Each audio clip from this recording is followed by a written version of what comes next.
সাপে যদি রাত্রে কামড়ায়, রাতের বেলায় সাপে কামড়াইছে, ওজার কাছে যায় লোকেরা, মোমেন শাহীতে ওজা আছে না, ওজার কাছে যায়, যে বলে সাপে কামড়াইছে। এখন ওজা প্রথমে টেস্ট করবে যে সাপটা বিষধর সাপ না বিষহীন সাপ। সাপ তো দুই রকম আছে, যে সাপে কামড়াইলে তাৎক্ষণিকভাবে লোক মারা যায় ওই সাপরে মোমেন শাহীতে কি বলে, কি বলে? গোখরো সাপ। আর যেটা দেখতে খুব রং ছং মোটা টোটাও আছে কিন্তু কামড়াইলে কিছু হয় না, ওইটা কি? জোড়া সাপ। এখন জোড়া সাপ না গোখরো সাপ কামড়াইলো কোনটায় দেখে তো নাই। এটা বোঝার জন্য ওঝা করে কি, সাপে দংশিত ব্যক্তির জিহ্বার উপরে লবণ এবং ঝালওয়ালা মরিচ এগুলো দিয়ে দেয় জিহ্বার মধ্যে। যদি সে বলে পানি পানি লাগে, যত মরিচ দেয় তত কয় পানি পানি লাগে, তাহলে বুঝতে হবে বিষধর সাপে দংশন করেছে। আর যদি সে বলে যে ঝাল লাগতেছে লবণ লাগতেছে, তাহলে বুঝতে হবে যে জোড়া সাপে কি করছে, দংশন করেছে। এটি হলো সাপ যদি বিষধর হয়, তো বিষধর সাপের বিষে সর্বপ্রথম যে কাজটা করে সেটা হলো জিহ্বার স্বাদকে নষ্ট করে দেয়। মানুষের ইমানের জন্য সব থেকে বিষাক্ত সাপ হলো শয়তান। এ যখন মানুষকে ওয়াসওয়াসা দেয়, আর শয়তানের ওয়াসওয়াসা যখন মানুষ পড়ে যায়, তখন তার ইমানের স্বাদ নষ্ট হয়ে যায়। তখন সিনেমাও ভালো লাগে, মসজিদও ভালো লাগে, ওয়াজও ভালো লাগে, গানও ভালো লাগে। এটি হলো অসুস্থ দিল। এবার মৃত্যু দিল কি? মৃত্যু দিল সম্পর্কে আল্লাহ বলছেন, ওয়ালাকাদ যারানা লিজাহান্নামা কাসীরাম মিনাল জিন্নি ওয়াল ইনস লাহুম কুলুবুন লা ইয়াফকাহুনা বিহা। মানুষ আর জিনদের মধ্যে আল্লাহ তাআলা বলেন আমি এক শ্রেণীর রেডিমেড জাহান্নামী তৈরি হয়েই আছে মানুষ এবং জিনের মধ্যে। ওরা কারা? লক্ষ্য করুন, মৃত্যু দিল কাদের? লাহুম কুলুবুন লা ইয়াফকাহুনা বিহা, যাদেরকে আমি হৃৎপিণ্ড দিয়েছি, বিবেক দিয়েছি, সব বোঝে, আমারে বোঝে না। আছে না এরকম কিছু বুদ্ধিজীবী? বলেন আছে না? কবি আছে না এমন কিছু? সাহিত্যিক আছে না এমন কিছু? নারীর সৌন্দর্য, নারীর রূপের সৌন্দর্যের ব্যাপারে কবিতা লিখতে লিখতে কলমের কালি শেষ হয়ে যায়, কিন্তু এই সৌন্দর্য কে দিলেন তার চিনতেই পারল না। ফুলের ব্যাপারে গান লেখে, কবিতা লেখে, ফুলের রং, ফুলের গন্ধ। প্রজাপতি, প্রজাপতি কে এত সুন্দর করে, কোন শিল্পী তোমার ডানায় এত সুন্দর রং দিল, তার গান তৈরি করে, কিন্তু প্রজাপতির রং কে দিল আরে খুঁজে পায় না। তারপরে বলে কি? বলে যে সব বুঝেছি, শান্তিনিকেতন গিয়া পড়ে শুনিয়া, সাহিত্যের উপরে ডক্টরেট ডিগ্রি নিয়া কয় সব বুঝেছি। বলে বাবা কি বুঝেছো? কয় দেয়ার ইজ নো গড। সারা জীবন বসে বুঝলো যে প্রভু বলতে কেউ নাই, আল্লাহ বলতে কেউ নাই। বলে নাউযুবিল্লাহ। লাহুম কুলুবুন লা ইয়াফকাহুনা বিহা, সব বোঝে কিন্তু আল্লাহরে চেনে না।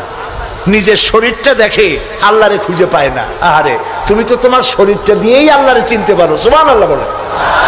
শরীরটা দিয়ে আল্লাহরে চেনা যায়। এই যে দুটো চোখ, এই চোখ দিয়ে সব সময় আমরা নেগেটিভ দেখি। সব সময় প্রতিটি চিত্র, প্রতিটি মুহূর্তে নেগেটিভকে পজিটিভ করে দেখায় কে? কে দেখায়? সুবহানাল্লাহ। এত সুন্দর দুটি চোখ আল্লাহ দিলেন, চোখের মধ্যে আল্লাহ আবার পানি দিয়ে দিলেন। পানি মানে কান্নার পানি না, এমনি চোখে পানি আছে। আপনি চোখে পলক মারেন, পলক মারেন না? কথা না বললে বুঝি কি? এই যে পলক মারেন, এটা কি ইচ্ছা করে মারেন না অটোমেটিক হয়? অটোমেটিক হয়। ইচ্ছা করে মারলে ফটর ফটর করতো। আপনি নিজের অজান্তেই চোখগুলি পলক মারে কেন? আল্লাহ রাব্বুল আলামিন মানুষের কল্যাণের জন্য এমন অটোমেটিক ব্যবস্থা করে তিনি রেখে দিয়েছেন। শহরে বন্দরে গ্রামে নগরে গঞ্জে বাতাসের ভিতরে পলিউশন আছে, রোগের জার্ম আছে, বাতাসের ভিতরে উড়ে বেড়ায়, অনবরত চোখের ভিতরে প্রবেশ করে চোখ নষ্ট করে দিতে পারে। এই জন্য রব্বুল আলামিন চোখের ভিতরে পানি ধরনের এক রকম মেডিসিন রেখে দিয়েছেন। প্রতি মুহূর্তে চোখ পলক মেরে মেরে চোখকে আল্লাহ তাআলা ক্লিন করে দিতেছেন। শরীরের ভিতরে একটা শরীর দিয়ে আল্লাহকে চেনার জন্য যথেষ্ট। এই শরীরে আল্লাহ অসংখ্য রগ রেশা দিয়েছেন। মাথা থেকে শুরু করে পা পর্যন্ত যতগুলি নার্ভ আছে সবগুলি নার্ভ ছিঁড়ে ছিঁড়ে যদি জোড়া লাগানো যায় পুরা পৃথিবী একবার ঘুরে আসা যাবে। সুবহানাল্লাহ করতে ইচ্ছা করে না? আর যদি পাশাপাশি সাজায় রাখেন 3 একর জমিন লাগবে একটা মানুষের রগ সাজায় রাখতে। এই রগগুলি দিয়ে আপনি আমি যা খাই এটাকে বলা হয় কার্বোহাইড্রেট। চাউল চাউল জাতীয় খাদ্য, আটা আটা জাতীয় খাদ্য, চিনি চিনি জাতীয় খাদ্য, আর ডাল ডাল জাতীয় খাদ্য। এই 4 প্রকারের খাদ্য হলো কার্বোহাইড্রেট। এগুলি মানুষে খাইলে পরে শরীরের ভিতরে এর থেকে রক্ত হয়, এর থেকে পেশাব পায়খানা হয়ে বর্জ্য বেরিয়ে যায়, আর যেটা রক্ত হয় সেই রক্তটাকে গোটা শরীরে প্রবাহিত করে শরীরটাকে আল্লাহ উষ্ণ রাখেন। সেজন্য এত রগ রেশা দিয়েছেন। এখন এই রক্তগুলিকে মাথা থেকে শুরু করে পা পর্যন্ত পৌঁছে দেওয়ার জন্য আল্লাহ একটা জেনারেটর রেখে দিয়েছেন বুকের মধ্যে। কন্তবুদ্ধি করে জেনারেটর নামটা কি? মাশাআল্লাহ বুঝে ফেলেছেন। জেনারেটরের নাম হার্ট। সেটা অনবরত সিস্টোলিক অ্যান্ড ডায়াস্টোলিক এভাবে করে সম্প্রসারণ সংকোচন এরকম করতেছে। চিকিৎসা বিজ্ঞানীরা বলেছেন মানুষকে মাথা থেকে শুরু করে কাটাকাটি করে সব বুঝেছি, কিন্তু হার্ট এরকম এরকম করে কেন, এর উৎস আজ পর্যন্ত পৃথিবী খুঁজে পায় নাই। এটি এভাবে করে করে রক্ত ছড়িয়ে দিচ্ছে। এখন দেখেন আল্লাহর খোঁজার ব্যবস্থা। মানুষ খাইয়া খাইয়া তারপরে হার্টের মধ্যে চর্বি গিয়ে জমে। হার্টের মধ্যে যে করোনারি আর্টারির মধ্যে গিয়ে চর্বি জমতে লাগলো। হঠাৎ করে রক্ত প্রবাহ যখন বন্ধ হতে থাকে আর চলতে পারে না, তখন অ্যানজাইনা হয়, হার্টে বেদনা শুরু হয়। এই বেদনা শুরু হলে তাড়াতাড়ি ডাক্তার এনজিওগ্রাম করে তারপর দেখে কতটা নষ্ট হয়েছে। ওইটাকে যদি প্রয়োজন হয় রগ বদলাবার, তখন তাকে বাইপাস করা হয়। বাইপাস করে নতুন রগ লাগাতে হবে। এখন বলেন এই নতুন রগ কোথায়? গরুর রগ লাগাইলে হবে? বলেন ছাগলের রগ? এখন আল্লাহ রব্বুল আলামিনকে চেনা সহজ। ওই রব্বুল আলামিন এমন সুন্দর ব্যবস্থা রেখেছেন, কারো যদি বাইপাস ওপেন হার্ট সার্জারি করার যদি প্রয়োজন হয়, রগের যদি 2-4টা রগ যদি লাগে, আল্লাহ রাব্বুল আলামিন মানুষের হাতের মধ্যে পায়ের মধ্যে স্পায়ার পার্টস কতগুলি রগ রেখে দিয়েছেন। ডাক্তারেরা পা থেকে হাত থেকে সেই রগগুলি নিয়ে হার্টের ভিতরে ওই রগ লাগিয়ে দিয়ে নতুনভাবে আবার রক্ত সঞ্চালনের ব্যবস্থা করে দেয়। যালিকুমুল্লাহু রাব্বুকুম, এই হচ্ছে তোমাদের রব। সুবহানাল্লাহ বলেন। ইনি আল্লাহ যিনি এই ব্যবস্থা করেছেন। কিডনি লাগে একটা মানুষের জন্য কয়টা? না না, 2টা লাগে না, কিডনি লাগে একটা, কিন্তু আল্লাহ তাআলা দিয়েছেন কয়টা? 2টা। একটা যদি অকেজো হয়ে যায় তো আরেকটা দিয়ে যেন কাজ হয়। লক্ষ্য করুন, আপনার মেমোরি, আপনার মগজ, আপনার ব্রেন, যে ব্রেনটা যে মগজটা মাথার মধ্যে আছে, এই মগজের মধ্যে রয়েছে অসংখ্য সেল, কোষ, CELL, অসংখ্য কোষ। মেমোরি কোষ, বুদ্ধির কোষ, শোকের কোষ, সুখের কোষ, অনুভূতির কোষ, মানে আপনার জন্য, এরপরে ডাটা ইনফরমেশন রক্ষা করার জন্য কোষ। অনেকগুলি সেল আছে। মেমোরি সেল যেটা আছে মগজের মধ্যে, সারা পৃথিবীর সকল ডাটা, সকল ইনফরমেশন, সকল তথ্য যদি আপনার মেমোরিতে আপনি ঢুকান, এই মেমোরি সেলে এত জায়গা, পৃথিবীর সব ডাটা ঢুকাবার পরেও 100 ভাগের 1 ভাগ জায়গা ভরবে না। দেখুন অবস্থা। আপনি বসে আছেন চেয়ারে, অফিসে কাজ করছেন, হঠাৎ করে অনুভব করলেন কে যেন জামা গেঞ্জি ফুটো করে আপনার পিঠের মধ্যে নিডেল ঢুকাই দিছে। কে দিল? কে দিল? ও, তাও তো বুঝে ফেলেছেন, মশা। জামা কাপড় সুদ্ধা নিডেল ঢুকাই দিছে। আপনি কিন্তু টের পাইছেন না? টের পান নাই? টের পেয়েছেন কিনা? এই টের পাওয়ার জন্য আল্লাহ রাব্বুল আলামিন চামড়ার মধ্যে অসংখ্য কোটি কোটি লোমকূপ সৃষ্টি করেছেন। লোমকূপ দিয়ে ঢুকলো, আপনি টের পেয়ে গেছেন। টের পাওয়ার সাথে সাথে এই খবরটা চলে গেছে বুদ্ধির কাছে। বুদ্ধির একটা সেল আছে না ব্রেনে, আপনার ওই যে মগজের মধ্যে, ওইখানে চলে গেছে খবর যে পিঠের মধ্যে একজন ইনজেকশন করতে গেছে।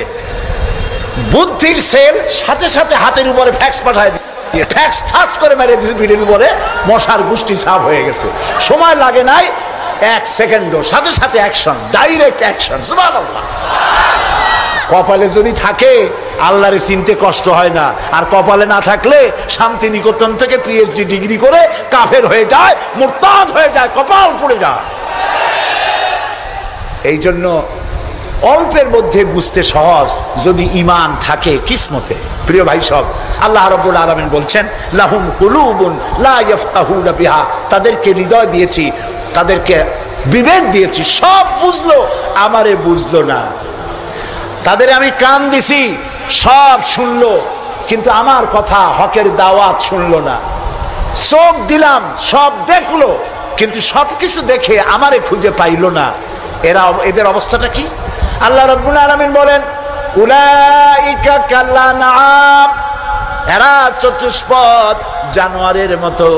আল্লাহ বলেন না, তাতেও হয় না, বালহুম আদাল, এরা জানোয়ারের চাইতেও নিকৃষ্ট। বলেন নাউজুবিল্লাহ, জানোয়ারের চাইতেও নিকৃষ্ট।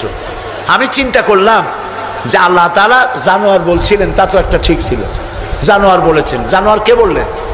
পশু কে বললেন? আল্লাহ তাআলা বলেছেন। এখন চিন্তা করলাম আল্লাহ পশু বললেন, ঠিক আছে, কিন্তু পশুর চাইতেও খারাপ এই কথাটা বললেন কেন? বুঝে আসতেছিল না। আল্লাহ তাআলা বলেন, কোরআন যদি কেউ বুঝতে চায় তো বুঝার জন্য আমি তার দিল খুলে দেবো। সুবহানাল্লাহ, ওয়া মান ইয়াত্তাকিল্লাহা ইয়াজআল লাহু মাখরাজা, আল্লাহকে ভয় করে কেউ পথ চলতে চাইলে আল্লাহ পথ তৈরি করে দেন। আমি চিন্তা করে দেখলাম সত্যিই তো জানোয়ারের চাইতেও তো মানুষগুলা খারাপ, ওই সব মানুষ যারা আল্লাহরে চিনলো না। কিরকম দেখেন, আপনারা অনেকে বাড়িতে কুকুর পোষেন, কুকুর পোষে না মানুষ? কুকুর সাংঘাতিক বুদ্ধিমান প্রাণী এবং প্রভু ভক্ত। লন্ডনে তো বহুত কুকুর আছে যারা স্কটল্যান্ড ইয়ার্ড বাহিনীতে চাকরি করে, ভালো ভালো চাকরি করে, ইন্সপেক্টরও আছে, হ্যাঁ, কর্নেল আছে, মেজর আছে, ইন্সপেক্টর আছে। অবশ্য কুত্তায় জানে যে সে মেজর বা কর্নেল, এবং এরা দারুণ হুকুম পালন করে। চোরের ছবিটা দেখায় দেবে আর তার ব্যবহৃত কাপড়টা শুকায় দেবে, বাস শেষ কাজ। যেখানে পাবে সেখানে ধরবে। $1 কোটি বা পাউন্ডও যদি দেয় কুত্তায় ছাড়বে না। সাংঘাতিক অফিসারেরা, কথা বুঝতে পেরেছে তো? অনেকে কুত্তা পোষে। এখন কুত্তা পুষেছে, মাহফিল আসছে একটা লোক, রাত 2:30, 2টা বা 11টার সময় বাড়ি ফিরেছে। কুত্তা টের পাইছে, অন্ধকার রাত, কে যেন আসতেছে। কুত্তা তার ভাষায় বলেছে হল্ট। এখন বাড়িওয়ালা বলছে এই ডব্লু, আদর করে নাম রাখছে কুত্তার ডব্লু।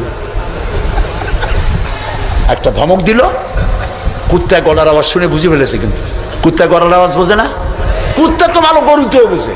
আপনি আপনার গরুরে ডাক দেন অন্ধকারে, গরু আপনার ডাকে সাড়া দেবে, কাছে আসবে। আসেন এরকম? অন্ধকারে গিয়ে গরুর ডাক দিলে বাড়িওয়ালার ডাকে গরু সাড়া দিয়ে আসে না? বিল দিয়ে আসে না? কুত্তায় থেমে গেল, বুঝতে পারলো এ তো আমার মালিক, আমি তো ভুল করছি। যখন মালিক কাছে আসলো, কুত্তায় লেজ লড়াইয়া গাছ সাথে মিশে মিশে লেজ লড়াইতে লাগলো। তার ভাষায় সে বলতে লাগলো আই এম এক্সট্রিমলি সরি। ও গ্রিন সিগন্যাল, লেজ নাড়াইয়া গ্রিন সিগন্যাল দিয়ে দিল, হুজুর আপনি যাইতে পারেন, স্যার আপনার জন্য দরজা খোলা। কিন্তু এইখানে যদি চোর হইতো আর ডাকাইত হইতো আর যত বলতো ডবলু থাম, তাহলে সে কি থামতো? গর্দানে কামড়াইতো, না হয় ঠ্যাঙ্গে কামড়াইয়া ঠ্যাং ঠং ভেঙে দিত, ঠিক কিনা? তাহলে বোঝা গেল কুত্তায় মালিকও চেনে, শত্রুও চেনে। আল্লাহ কয় উলাইকা কালানাম, এগুলো জানোয়ারের চাইতে খারাপ, বালহুম আদাল, এই জন্য খারাপ। কুত্তায় তো মালিক চিনলো, দুশ্মনও চিনলো, বন্ধুও চিনলো। এই মানুষগুলি আল্লাহকে চিনলো না, প্রভুকে মালিককে চিনলো না, তাকে অস্বীকার করলো। কুত্তার চাইতেও নিকৃষ্ট। প্রিয় ভাই সব, মানুষের এই 3 প্রকারের দিল, সুস্থ দিল, অসুস্থ দিল, আরেকটি হলো কি দিল? মৃত্যু দিল। সকল প্রকার দিলের একটা চিকিৎসা আল্লাহ কোরআনে করে দিয়েছেন। সুবহানাল্লাহ। আল্লাহ রাব্বুল আলামিন বলেন সব হৃদয় জনিত, কলব জনিত রোগের চিকিৎসা হলো আলা বিযিকিরিল্লাহি তাতমাইন্নুল কুলুব। একমাত্র আমার স্মরণ, আমার জিকির, আমার স্মরণ মানুষের অন্তরাত্মাকে ঠান্ডা করে দিতে পারে, কলিজা ঠান্ডা করে দিতে পারে। আমার স্মরণে, আমার জিকিরে, আমার পথ অনুসরণে। প্রিয় ভাই সব, হযরত লোকমান তিনি বলছেন, আল্লাহ তাআলা বলছেন আমি তাকে কি দিয়েছিলাম? জ্ঞান দান করেছিলাম। সেই জ্ঞানের ভিত্তিতে জ্ঞান দিয়েছিলাম এই জন্য যেন তিনি আমার শকর আদায় করে। হযরত লোকমান আল্লাহর দেওয়া জ্ঞান দিয়ে শকর আদায় করলেন এইভাবে যে তিনি আল্লাহর গুণগান, আল্লাহর তাওহীদের প্রচার শুরু করে দিলেন। সুবহানাল্লাহ। আল্লাহ তাআলা বলছেন, ওমান ইয়াশকুর, যে ব্যক্তি কৃতজ্ঞতা স্বীকার করে তা তার নিজের জন্য, আর যে করে না সে তার নিজের ক্ষতিই করে। এই যে আমরা মাগরিবের নামাজ পড়লাম, এই নামাজ পড়ছি কার জন্য বলেন সবাই? উপকার হবে কার? উপকার হবে আমার। এই যে মাঝে মধ্যে আপনারা আলহামদুলিল্লাহ বলেন, সুবহানাল্লাহ বলেন, এতে উপকার কি আল্লাহ না আমার? বলেন সবাই। আমার। তামাম পৃথিবীর এটা এই জন্য যে আল্লাহ তাআলা বিরাটত্ব, খুব লক্ষ্য করুন, আল্লাহ তাআলা বিরাটত্ব, মহানত্ব, শ্রেষ্ঠত্ব এবং মর্যাদার যে স্তরে আল্লাহ তাআলা আছেন, আমরা শুকর করে, প্রশংসা করে, সেজদা করে সেই স্তর থেকে 1 ডিগ্রি উপরে উঠাইতে পারবো না। এবং যেখানে তার মর্যাদা আছে, সারা পৃথিবীর সব মানুষ যদি আল্লাহকে অস্বীকার করে, ওই স্তর থেকে 1 ডিগ্রি নিচে নামানো যাবে না, অসম্ভব। এই জন্য কৃতজ্ঞতা যে প্রকাশ করে সে আল্লাহর জন্যই করে। আমরা যদি আল্লাহর জিকির আজগার না করি, আল্লাহর ক্ষমতা শেষ নাকি? বলেন। আল্লাহ রাব্বুল আলামিন বলেন, ইউসাব্বিহু লিল্লাহি মা ফিস সামাওয়াতি ওয়া মা ফিল আরদ, আকাশে যা কিছু আছে, জমিনে যা কিছু আছে, এর মাঝখানে যা কিছু আছে, সব আমার জিকির করছে, আমার তাসবিহ পড়ছে। আপনারা বসন্তকালে গাছের ডালে শোনেন কোকিল পাখি কুহু কুহু করে ডাকতেছে। আল্লাহ রাব্বুল আলামিন বলেন, ওয়ালাকিন লা তাফকাহুনা তাসবিহাহুম, তোমরা ওদের তাসবিহ বোঝো না, তোমরা শোনো কুহু কুহু, আসলে সে ডাকে আল্লাহু আল্লাহু। বউ কথা ক, আছেন একটা পাখি মমন সাইতে নাই, আছে? ছোটবেলা থেকে শুনতেছি বউ কথা কও, বউ কথা কও। ওর বউ এত অভিমান করলো কেন? কথা মোটে কয়ই না। আসলে বউ কথা কও আমরা শুনি, আর আল্লাহ বলছেন ওয়ালাকিন লা তাফকাহুনা তাসবিহাহুম, ওরা আমার জিকির করছে, তোমরা বোঝো না। মানুষ বুঝবে কেন? মানুষ তো আন্দাজে যা শোনে, শব্দের সাথে আপনি যা মিলাবেন তাই কিন্তু হয় ভাই। যেমন ট্রেন ছাড়ছে, ট্রেন যখন ছাড়লো তো প্রাথমিক আওয়াজ শোনা যায় যাচ্ছি যাব, যাচ্ছি যাব। যখন জোরে চলে তখন শোনা যায় যাচ্ছি যাব, যাচ্ছি যাব, এরকম শোনা যায়, ঠিক না? শব্দের সাথে এরকম যা মিলাবেন তাই হবে। এক ব্রিটিশ নাগরিক নাকি আসছিল বাংলাদেশে, আসে দেখে জমিনে চাষ করতেছে এক লোক দুপুরবেলা। তো তারে গিয়ে ব্রিটিশ জিজ্ঞেস করতেছে, ব্রিটিশ নাগরিক জিজ্ঞেস করতেছে, ইংলিশ বেটা, হাউ ডু ইউ ডু?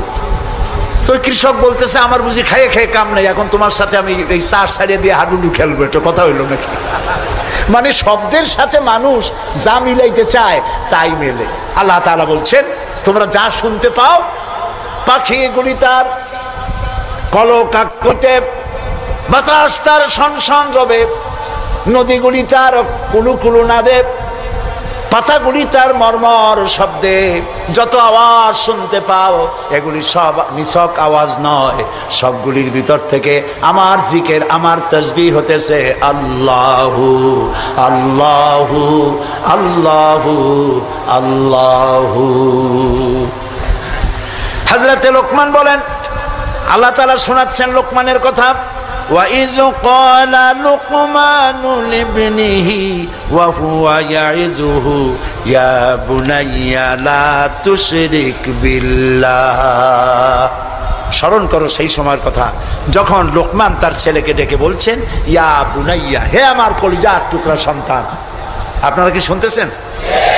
আমার সাথে থাকুন, তাহলে বুঝতে সুবিধা হবে। হযরত লোকমান বলছেন, ইয়া বুনাইয়া, ও আমার কলিজার টুকরা সন্তান। ওলামারা জানেন যে এখানে হওয়া উচিত ছিল ইয়া ইবনি, ইয়া ইবনি, ও আমার ছেলে, কিন্তু আল্লাহ তাআলা শোনাচ্ছেন লোকমান ডেকে বলেছি ইয়া বুনাইয়া, আমার ছেলে, ওইভাবে না বলে তিনি বললেন কি ইয়া বুনাইয়া। বুনাইয়া মানে কি? বুনাইয়া শব্দ এটা হলো তাসগীর করা হয়েছে।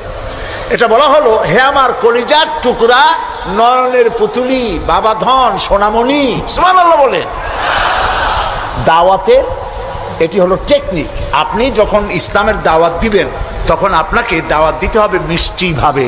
আল্লাহ শিখাই দিয়েছেন, উদউ ইলা সাবিলে রাব্বিকা বিল হিকমাতি ওয়াল মাউইজাতিল হাসানা, উত্তম ভাবে মিষ্টি করে সুন্দর করে বৈজ্ঞানিক পন্থায় সুন্দর সুন্দর কথা দিয়া মানুষকে আমার পথে ডাকো। আল্লাহ তাআলা বলছেন সুবহানাল্লাহ। এই জন্য আপনি মেজাজ খারাপ করলে পারবেন না। যে চোরের কাশি রোগ হয় আর যে পীরের মেজাজ খারাপ, এ দুইজন ব্যবসায় ভালো করতে পারবে না। পীরের যদি মেজাজ খারাপ বেশি হয় মুরিদ একটাও পাবে না, আর যদি চোরের কাশি রোগ হয় চুরি করতে গিয়ে পিটান খাওয়া ছাড়া পথ নেই। তো আপনি দিনের দাওয়াত দিবেন, আপনার মেজাজ ভালো হইতে হবে, দাওয়াত দিবেন মিষ্টি করে। রাসূলুল্লাহর কথাটাই দেখেন, আগেই কোন সুবহানাল্লাহ। আল্লাহ রাব্বুল আলামিন বলেন, ফাবিমা রাহমাতিম মিনাল্লাহি লিনতা লাহুম ওয়ালাউ কুনতা ফাযযাল গালিদাল কলবি লানফাদ্দু মিন হাওলিক। হে রাসূল, আপনার প্রতি আল্লাহর করুণা হচ্ছে এই যে আল্লাহ তাআলা আপনার দিলটাকে নরম করে দিয়েছেন। সুবহানাল্লাহ। আপনার কাছে যেই আসে সিমেন্টেড হয়ে যায়, কেউ ছিটকে পড়ে না আপনার ব্যবহারের কারণে। রাসূলের ব্যবহার, সুবহানাল্লাহ বলে, সুবহানাল্লাহ। কি ব্যবহার! মসজিদে নববীতে এক বদবী এসে পেশাব করেছে মসজিদে নববীর মধ্যে। আচ্ছা কোন তো, এই মোমেন শাহীতে মসজিদের মধ্যে না, মসজিদের বাইরে দাঁড়াইয়া দেওয়ালের উপরে যদি কেউ পেশাব করে আপনি কি করবেন? জি বুঝতে পারছি আপনারা কি করবেন। চেহারা দেখি বোঝা যায় আপনারা কি করতে পারেন। মসজিদের ভেতরে পেশাব করতেছে রাসূলের সামনে, সাহাবায়ে কেরামদের চোখ মোটা হয়ে গেছে, ভাবখানা এই রাসূল পারমিশন দেন ওরে জম্মের মতো পেশাব করাই দেই। রাসূলুল্লাহ বললেন, না না, বাধা দিও না, তাহলে সে অসুস্থ হয়ে যেতে পারে, তার সবটা আনলোড হতে দাও। সবটা শেষ হইল, রাসূলুল্লাহ তাকে কাছে ডাকলেন, ডেকে বললেন, তুমি যে কামটা করলা তুমি কি জানো এটা কি? কয় না, তা জানি না। তিনি বললেন, এটা হলো মসজিদ, আমরা এখানে আল্লাহর সেজদা দেই। তোমার যখন এই কাজের দরকার হবে তখন বাইরে গিয়ে করবা। তোমাদের উপাসনালয় আছে না? কয় যে আছে। তো সেইখানে যদি এই কাম কেউ করে তাহলে তোমার কেমন লাগবে? এই কাজটা আর কখনো করবা না। লোকটি বলল, আমি তো শুনেছিলাম আপনি বাদশাহ, তা আমি এখন বুঝলাম আপনি বাদশাহ না। বাদশাহ হইলে যে কাম আমি করছি এতে তো আমার কল্লা এতক্ষণ গড়াগড়ি যাইতো। আপনি তো বাদশাহ না, আপনি অবশ্যই আল্লাহর নবী, কোনো সন্দেহ নাই আমার মনের মধ্যে। এই ছিল রাসূলের ব্যবহার। রাসূলুল্লাহ সাহাবীদের দিকে তাকায় বললেন, ইন্নামা বুইসতুম মুয়াসসিরিন, ও সাহাবীরা, আল্লাহ তোমাদেরকে পাঠাইছেন মানুষের কাছে দ্বীনকে সহজ করার জন্য, কঠিন করার জন্য নয়।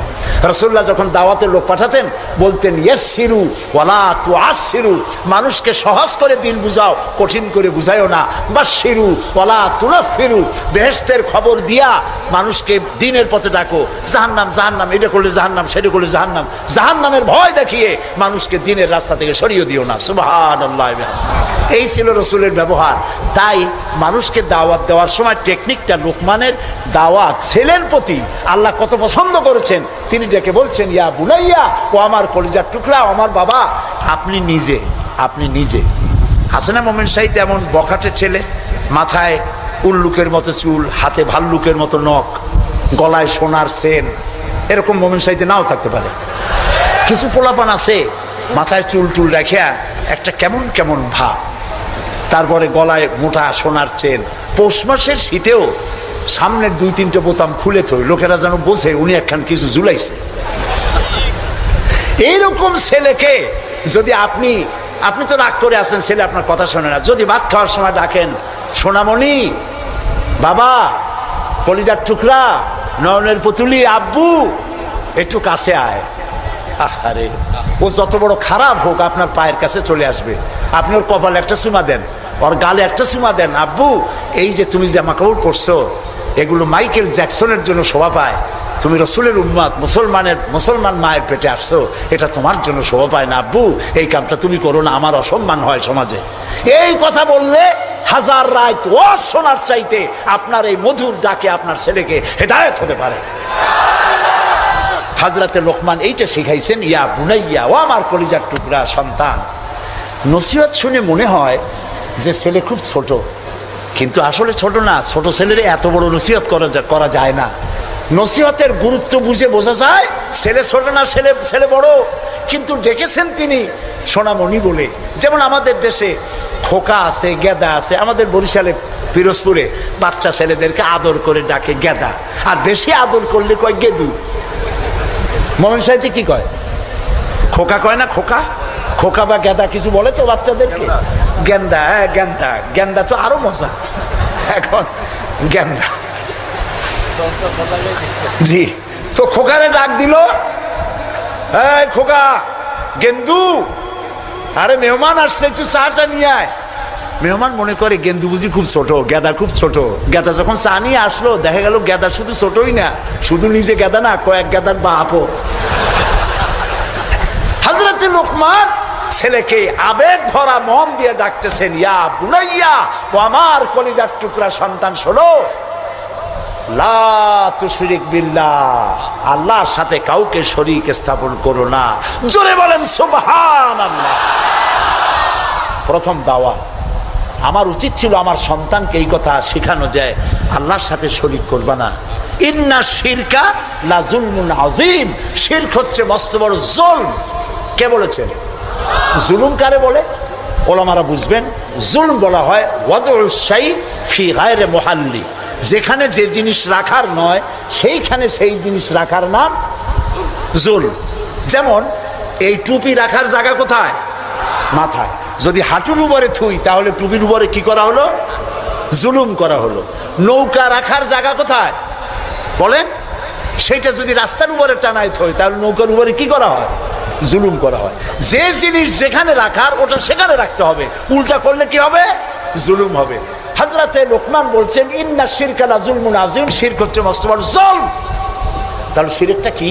শিরক হলো আল্লাহর কাছে যে সব সাহায্য পাওয়া যায় ওই সব সাহায্য অন্যের কাছে চাওয়া যাবে না। সাহায্য ওয়াইজা সাআলতা ফাসআলিল্লাহ ওয়াইজা ইসতাআনতা ফাসতাইন বিল্লাহ, ক্বালা নবী সাল্লাল্লাহু আলাইহি ওয়াসাল্লাম। নবী করিম সাল্লাল্লাহু আলাইহি ওয়াসাল্লাম বলেছেন, কিছু চাইতে হলে কার কাছে চাও? অন্যের কাছে চাইলে কি হবে? শিরক হবে। কোনটা একটু একটু বোঝেন, আপনারা বিরক্ত হচ্ছেন না তো? নিতান্ত পেশাব পায়খানার বেগ না হলে মানুষের মধ্য দিয়ে হাঁটবেন না, একটু বলে নিলাম। আমি আপনাদেরকে কাউকে কষ্ট দিতে চাই না।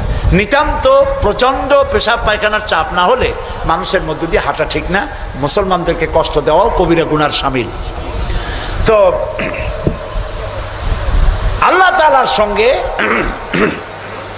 চাইলে পরে চাওয়াটাই শিরক নয়। যেমন আমার ঘরে অনেক সময় মেহমান আসে, আমার ঘরে চা বানাবো, চিনি নেই, তখন আমার ঘরের কাজের লোককে বলা হয় দোতলায় যাও বা তিনতলায় যাও, একটু চা, একটুখানি চায়ের পাতা বা একটুখানি চিনি চায়ে নিয়ে আসো। এটা কিন্তু শিরক না। আমি বাড়ি বানাইতেছি, টাকায় কুলাইতে পারছি না, আমি দেলোয়ার হোসেন খান দুলু ভাইকে বললাম, ভাই আমরা তো পার্লামেন্টে একসাথে থাকি, আমি তো টাকায় কুলাইতে পারতেছি না, আমার 10 লাখ টাকা দেন। এটা শিরক না। কথা কি বুঝে আসতেছে? কোনটা শিরক? শিরক হলো বিবাহ করেছে 8-10 বছর বাচ্চা হয় না, এই বাচ্চা আপনি কোনো খাজা বাবা কোনো পীরের মাজারে চাইতে পারবেন না, এটার নামই শিরক। আমার অসুখ হয়েছে, আমি রোগ মুক্তির জন্য কোনো পীরের নামে মানত করতে পারি না, হারাম। মানুষের নামে মরা পীর অথবা জীবিত পীর, কোন পীরের নামে মানত এবং তার কাছে আশা পূরণের জন্য যাওয়া জায়েজ নাই, হারাম, হারাম এবং হারাম। আল্লাহুম্মা আমিন। রব্বানা যালামনা আনফুসানা ওয়া ইন লাম তাগফির লানা ওয়া তারহামনা লানাকুনান্না মিনাল খাসিরিন। রব্বানা লা তুযিগ কুলুবানা বা'দা ইয হাদাইতানা ওয়া হাব লানা মিন লাদুনকা রাহমাতান ইন্নাকা আনতাল ওয়াহ্হাব। আয় আল্লাহ তাআলা, বিশাল এই জনসমুদ্র, লক্ষ লক্ষ জনতা তোমার দরবারে বিনতি ভরা কণ্ঠ নিয়ে তোমার দরবারে আরজ করতেছি। আমরা যে আলোচনা করলাম, দরুদ ও সালাম পড়লাম, মেহেরবানি করে রাসূল করিম সাল্লাল্লাহু আলাইহি সাল্লামের রূহ মুবারকে হাদিয়া পৌঁছায়া দাও। আয় আল্লাহ তাআলা, तमाम পৃথিবীর মাটির নিচে যত মুমিন মুমিনাত শুয়ে আছেন তাদেরকে ক্ষমা করে দাও। আমাদের মা বাপ যাদের দুনিয়া থেকে বিদায় হয়ে গেছে, আল্লাহ কবরগুলিকে জান্নাতের টুকরা বানায়া দাও। রব্বিরহামহুমা কামা রব্বায়ানি সগীরা। আয় আল্লাহ তাআলা, সমগ্র বিশ্বে যত মুসলমান আছে সব মুসলমানদের গুনাহ মাফ করে দাও, সমস্ত মুসলমানদের বিপদ মুসিবত দূর করে দাও রব্বুল আলামিন। এই মাহফিলে আমরা যারা এসেছি গুনাহ করে তো জীবনটারে শেষ করে ফেলাইছি, রব্বুল আলামিন জীবনের সব গুনাহ মাফ করে দাও। রব্বানা তাকাব্বাল মিন্না ইন্নাকা আনতাস সামিউল আলিম ওয়া তুব আলাইনা ইন্নাকা আনতাত তাওয়াবুর রহিম। সুবহান রাব্বিকা রাব্বিল ইজ্জাতি আম্মা ইয়াসিফুন ওয়া সালামুন আলাল মুরসালিন আলহামদুলিল্লাহি রাব্বিল আলামিন। ওয়াজআল আখির কালিমাতিনা ইনদাল মাউত লা ইলাহা ইল্লাল্লাহু মুহাম্মাদুর রাসূলুল্লাহ।